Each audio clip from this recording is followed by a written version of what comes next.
va, señor? ¿Cómo le va, señora? Hoy estamos de vuelta acá en Contrapunto.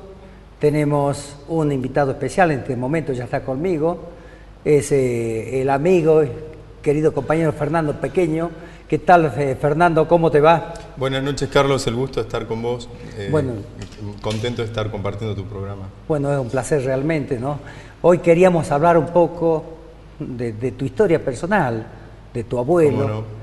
El ex gobernador Ragones, desaparecido, creo que el único gobernador desaparecido en la época de los comienzos de la dictadura militar. Y bueno, queríamos hablar y que nos comente cuál es la impresión que vivís ahora después de tanto tiempo transcurrido y si realmente se ha hecho justicia, ¿no? Sí, con mucho gusto. La verdad que me haces esta pregunta, Carlos, en un momento de mi vida en donde, digamos, me interesa mucho más ser Fernando Pequeño que Fernando Ragones, porque yo creo que han pasado unos últimos años, una etapa en donde yo le he dedicado mucho a promover lo que ha sido el juicio por el asesinato de mi abuelo Ragones. Yo sentía que estaba honrando su memoria. Y creo que gran parte del mundo político también lo hizo de esa manera porque mi abuelo fue un gobernador importante para el peronismo en Salta. Aunque el mismo peronismo lo haya matado de alguna manera, eso quedó claro en el juicio, digamos. Eso es una de las cosas que yo coseché después de esos años de lucha. Y actualmente yo creo que, sin bajar los brazos y sin olvidar ni perdonar, yo quiero avanzar en la vida desarrollándome más yo y siendo más yo, que tiene que ver con el legado de mi abuelo también, con aprender la política, con aprender la lucha día a día. Te voy a contar que una de las peores cosas que le pasan a un familiar desaparecido, que yo lo he sentido en carne propia, quizás no de una manera tan radical como mis tíos. Mi abuelo tenía 3 hijos varones y una mujer, de la cual yo soy hijo. Uno de esos hijos murió recientemente la semana pasada, también José, el más chico. Sí. Una de las cosas que el familiar de desaparecido siente es una gran parálisis.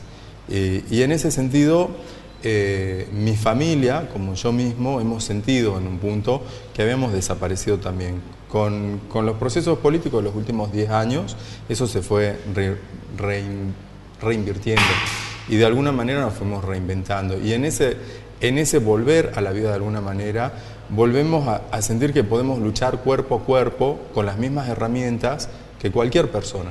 Y esto es dejar de ser víctimas y empezar a ser protagonista de la vida cotidiana también. Es lo mejor que nos puede pasar.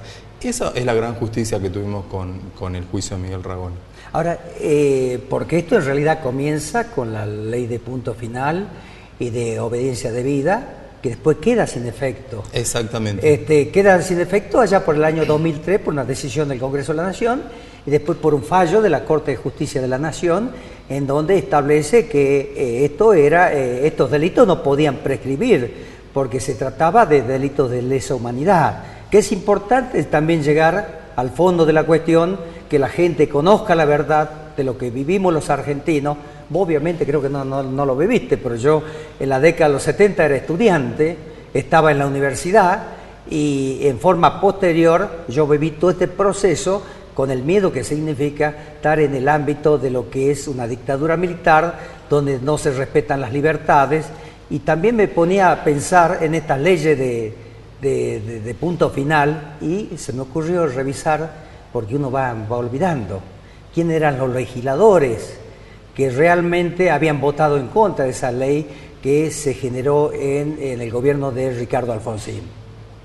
Y claro, en ese momento Juan Carlos Romero era senador nacional, estuvo en contra, como tuvieron otros legisladores como Pérez Vidal, como Yacosa, y yo digo qué importante que todo esto, porque nosotros tuvimos, yo era legislador, por ejemplo, en ese periodo, y los primeros tiempos una persona confesó, siendo legislador, que había participado en la desaparición de personas.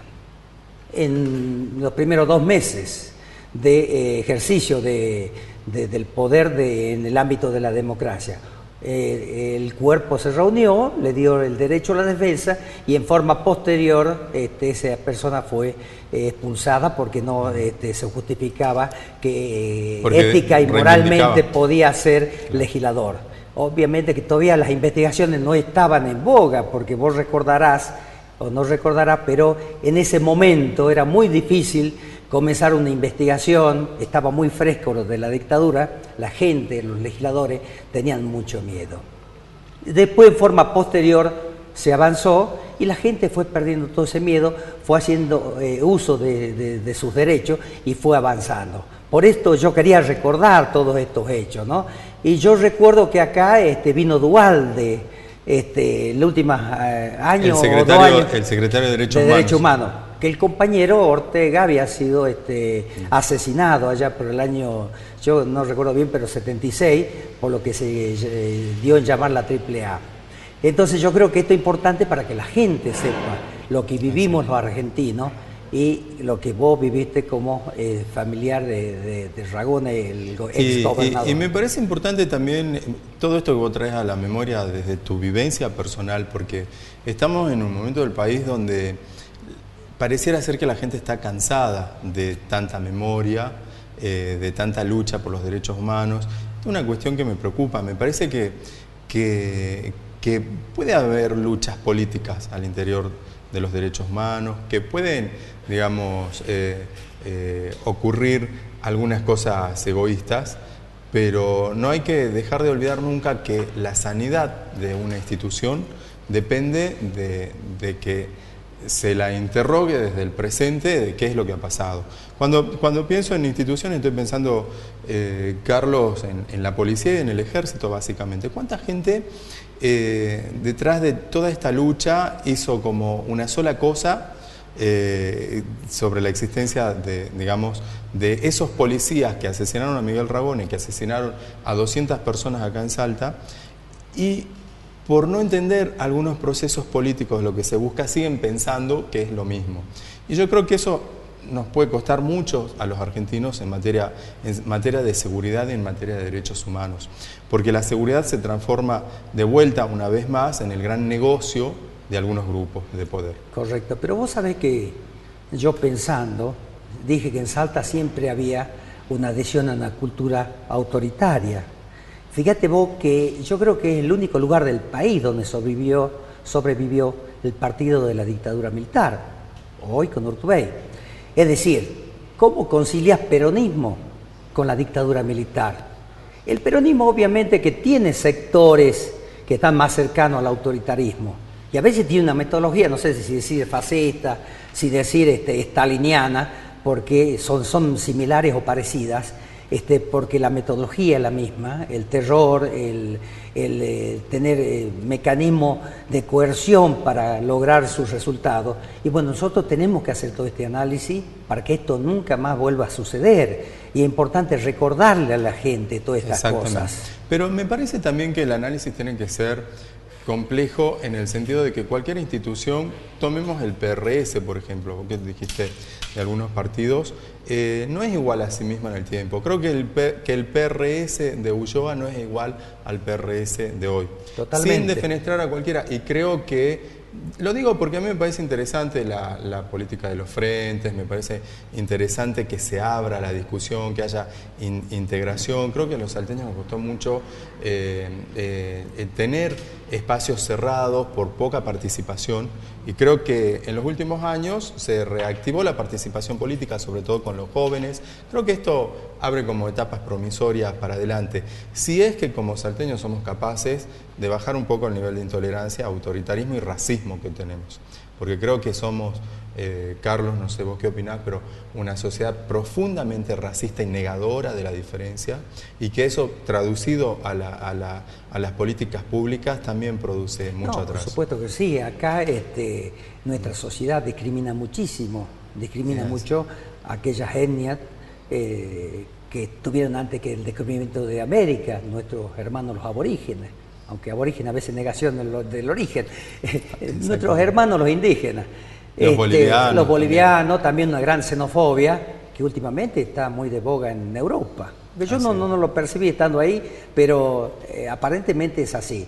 Por eso yo creo que este tema hay que discutirlo y yo creo que vos estás trabajando muy bien, estuve viendo tu currículum. Ah, qué bueno, mirá vos. ¿Qué estabas haciendo? Y bueno, hablar de la violencia en el ámbito político, en el ámbito social, de la violación de los derechos humanos, el tema institucional. ¿Qué me tenés para contar de eso? Me estuviste investigando. Sí, quiero saber qué hacías, ¿me entendés? No, mira, yo creo que para mí el tema de la violencia ha sido, digamos, fundante en mi pensamiento, en mi visión de la sociedad y de la política. Porque por la violencia familiar, que de alguna manera yo he vivido en mi casa, a partir de la desaparición de mi abuelo también, eso resquebrajó la estructura familiar y nos costó mucho como familia superar eso. Y más allá de la violencia familiar, la violencia institucional, que yo he vivido siempre en distintas instituciones, desde la universidad hasta en el propio mundo político también se genera mucha violencia institucional. Y creo que hay que desarrollar capacidad para poder hablar, para poder mostrar cómo uno puede ser violento también y al mismo tiempo sufrir esa violencia, y cómo el Estado es el principal violentador de los derechos de una persona. Y nosotros habitualmente nos movemos en ámbitos del Estado, en ámbitos de un ministerio, de otra institución, y pareciera ser que ahí adentro no hay violencia. La violencia siempre está afuera y es algo sobre lo que se trabaja, pero la violencia que produce el propio Estado, de eso no se habla. Y creo que hay que hablarlo. Yo por lo menos soy un enamorado de esos temas y estoy tratando de mostrarlos, ¿no? Eso es como decir, dale poder y verás quién es, ¿no? Eso es un tema que tenemos que nosotros los argentinos reflexionar, ¿no? Porque ese tipo de intolerancia nos lleva a que nunca podamos concretar un país el cual todos soñamos. Para todos. Exactamente. Y decime, ¿vos dónde comenzaste tu actividad relacionada a los derechos humanos? Una cosa es la vivencia que tuviste en tu casa, temor que yo calculo que se debe haber generado en tu casa de ser secuestrado, de ser desaparecido o cualquiera de los familiares que corra ese destino, ¿no? Pero también tuviste en la universidad, me contaste. Sí, yo tuve, digamos, a ver, yo te diría que en los 90 yo era casi un joven neoliberal, como todos en los 90.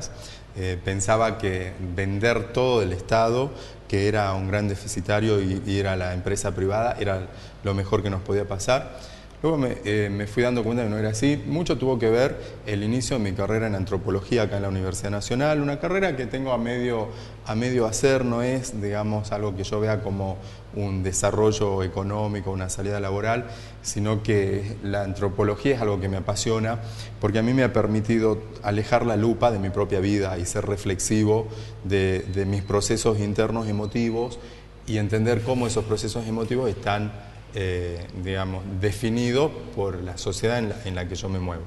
Entonces, a partir de eso me fui encontrando después de 2003 con algunos actores políticos importantes. Yo empecé a trabajar en el Ministerio de Gobierno en la última gestión del gobernador Romero.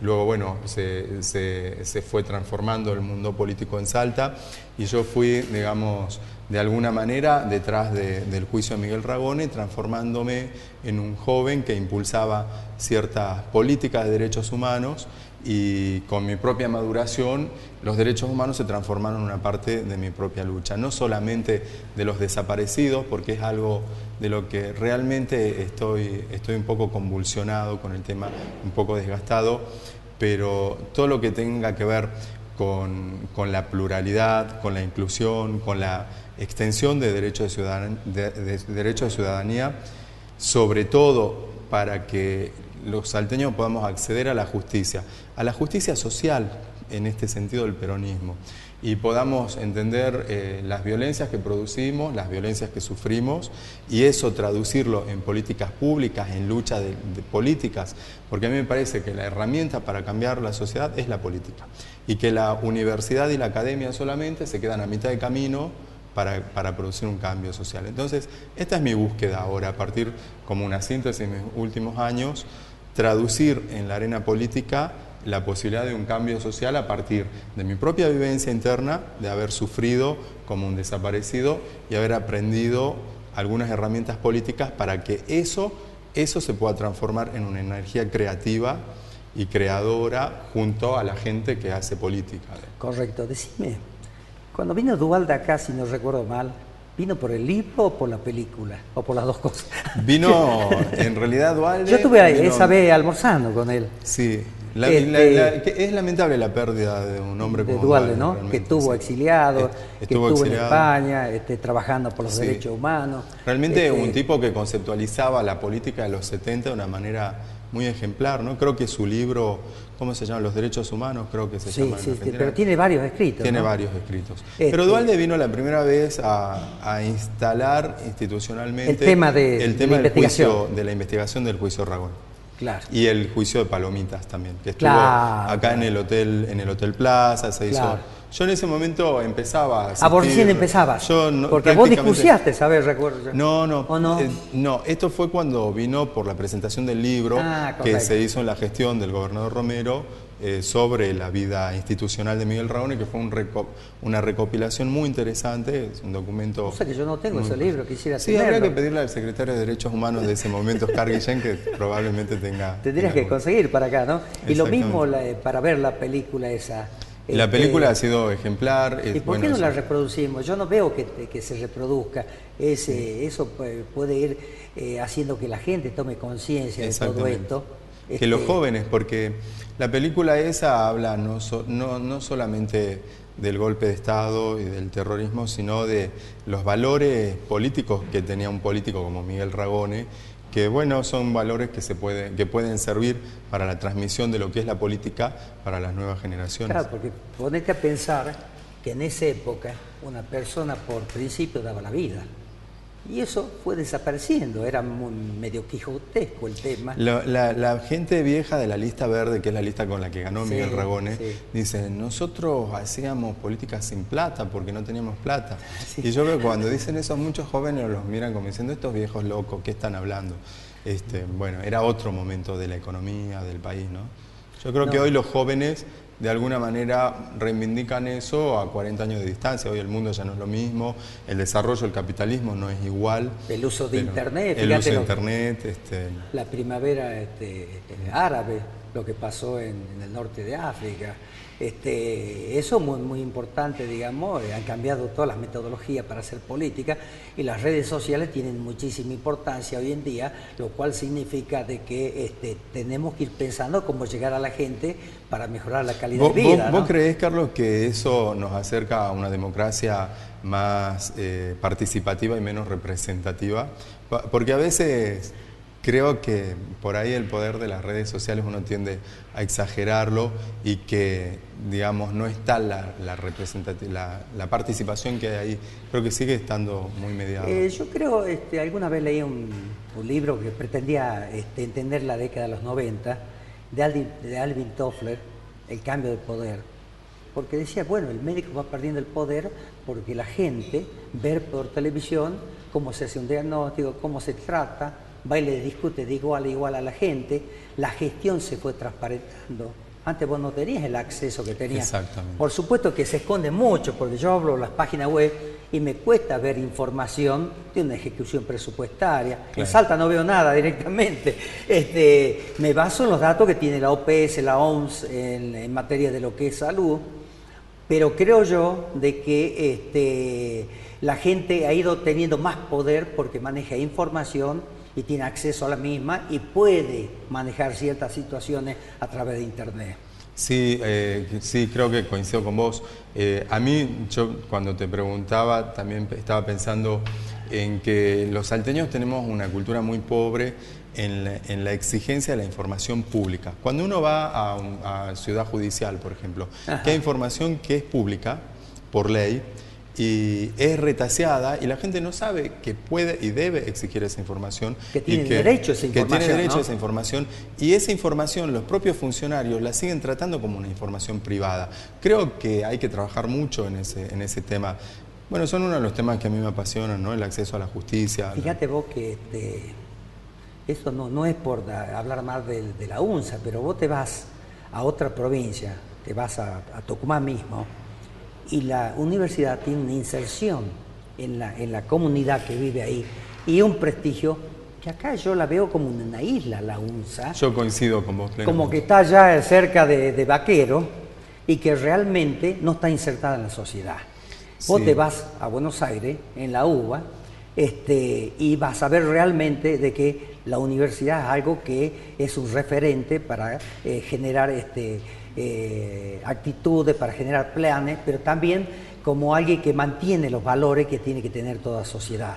Porque como vos dijiste, la política tiene valores y esos valores se han ido perdiendo, quizá por el eficientismo y todo lo demás, que vos hablabas de la década de los 90, donde obviamente que lo que es público garantiza la equidad y lo que es privado garantiza la eficiencia. Pero ¿a qué costo la eficiencia? A un gran costo humano, y nosotros lo que tenemos que garantizar es que la gente sea más feliz producto del mejoramiento de la calidad de vida.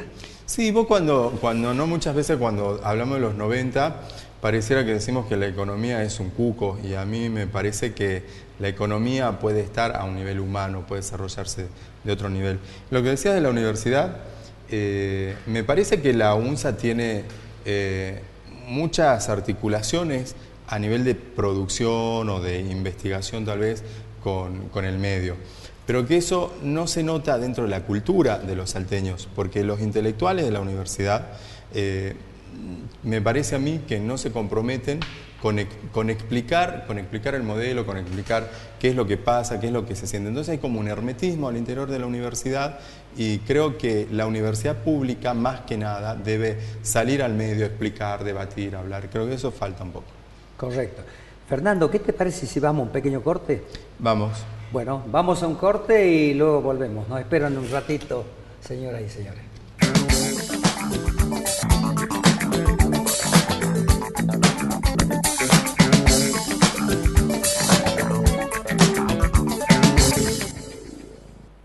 Seguimos en Contrapunto con Fernando Pequeño.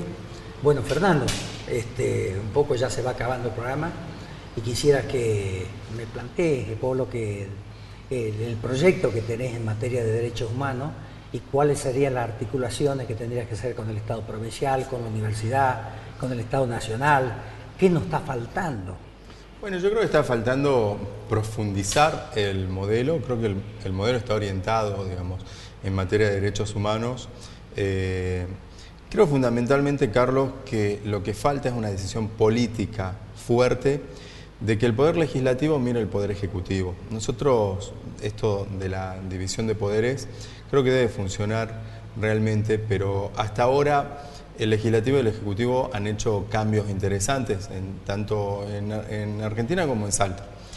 Pero de los juicios de lesa humanidad surge una cosa, que así como un grupo de civiles echaron mano a la policía y a los militares para hacer un golpe de Estado, para instalar un proyecto económico en beneficio de muy poquitos argentinos, la otra herramienta, la tercera pata fundamental, fue el Poder Ejecutivo. Y el Poder Ejecutivo no se tocó en Argentina. Los poderes ejecutivos en Argentina y en Salta, me parece desde mi punto de vista, que son reductos todavía de gente que garantiza la impunidad y de gente que está totalmente a contrapelo de cualquier sistema. ¿Y la justicia, discúlpame? Estoy hablando del